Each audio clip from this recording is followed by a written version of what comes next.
wa kusujudu, sisi tumekataa. Tumeamua kusimama na wananchi, tumeamua kusimama na haki. Ninawaomba Watanzania mtuelewe.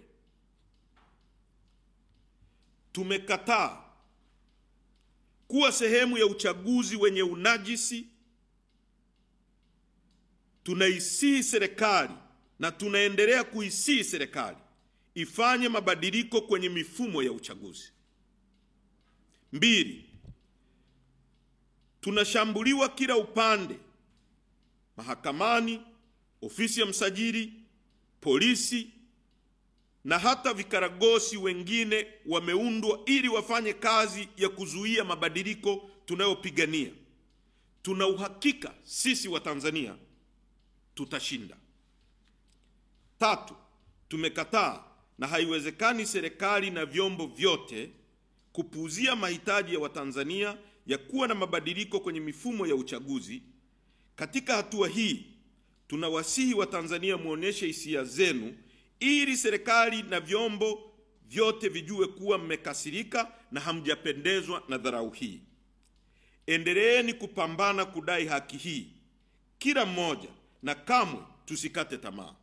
Haiwezekani nchi ikiwa katika joto la mahitaji ya maboresho ya mifumo ya uchaguzi, Rais kwenye hotuba yake ya tarehe 27 Juni anapuuzia kabisa kuzungumzia jambo hili. Sasa msifiche hisia zenu na ijulikane kuwa no reforms, no election ni vuguvugu la kweli.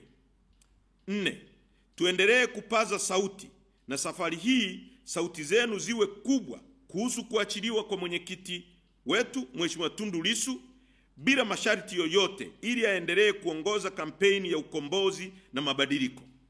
Hivyo basi, tunaitaka serikali imwachie Mheshimiwa Tundu Lissu mara moja.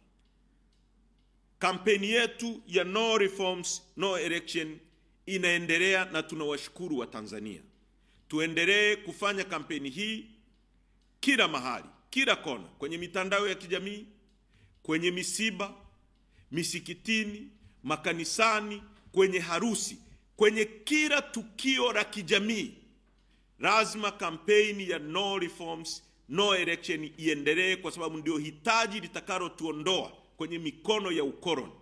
Wakati wa utawala wa makaburu wa Afrika Kusini, walipozuia vyama kama ANC kufanya siasa, ANC haikwenda kujificha.